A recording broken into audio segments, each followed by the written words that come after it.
বর্তমান যে governing body রয়েছেন তাদের মুখ উজ্জ্বল করবে এবং এলাকার সুধীবৃন্দ যারা আছেন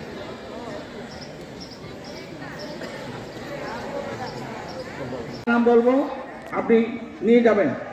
যার নাম বলবো একজন করে যান,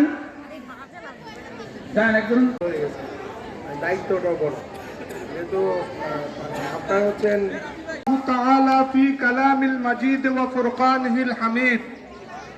إن الله لا يغير ما بقوم حتى يغيروا ما بأنفسهم وجاء في الحديث جباهي الأمين الإسلامية كامل مدرسة حضرت مولانا মাহবুবুর রহমান আশরাফি সাহেব, সুধীবৃন্দু, ছাত্রছাত্রীবৃন্দু, আসসালামু আলাইকুম ওয়া রাহমাতুল্লাহ। মহান রব্বুল আলামিনের দরবারে অসংখ্য শুকরিয়া, যেই মহান রব্বুল আলামিন আমাদেরকে 18,000 মাখলুকাতের মধ্যে আশরাফুল মাখলুকাত তথা সৃষ্টির সারা জীব হিসাবে এই পৃথিবীতে প্রেরণ করেন। আজকের এই মহতী অনুষ্ঠানে আসার এবং বসার তৌফিক দান করেছেন, এই জন্য শুকরিয়া দান সবাই পড়ি একবার আলহামদুলিল্লাহ।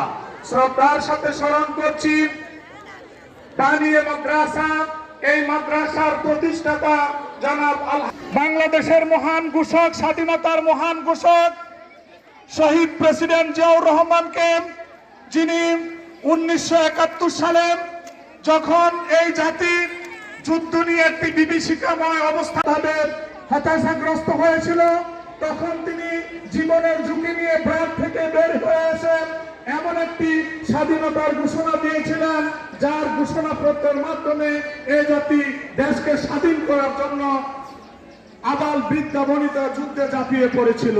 আজকে এই মহান দিনে, আজকে মহান বিজয় স্বৈরাচারীদের হাত থেকে এ দেশকে নতুন সংবর্ধন অনুষ্ঠানের এবং সম্মানিত কপ্ট মাদ্রাসা ভার পেয়েছি। এই মাদ্রাসা প্রতিষ্ঠা হওয়ার পর থেকে এরকম একটা সুন্দর অনুষ্ঠান আমরা কখন জন্ম প্রায় 40 বছর, গত 1 বছর আগ ক্লাস। অত্র এলাকার আমন্ত্রিত অতিথিবৃন্দ ও আসসালামু আলাইকুম ওয়া রাহমাতুল্লাহি ওয়া বারাকাতুহু। পর্যন্ত এবার দাখিল নির্বাচনী পরীক্ষা আমাদের সম্মানিত যারা দুনিয়ার থেকে ওস্তাদরা, শিক্ষক শিক্ষিকা চলে গেছেন, সবার জীবনের সব গুনাহ খাতা মাফ করে দিয়ে তাদেরকে ইলম ও আমলের সমঝ দান করেন। আল্লাহ, আপনি হেদায়েত না দিলে আমরা হেদায়েত দিতে পারবো না। আল্লাহ, আপনি দয়া করে তাদেরকে জ্ঞান ও সমঝ দিয়ে দেন, আমলের সমঝ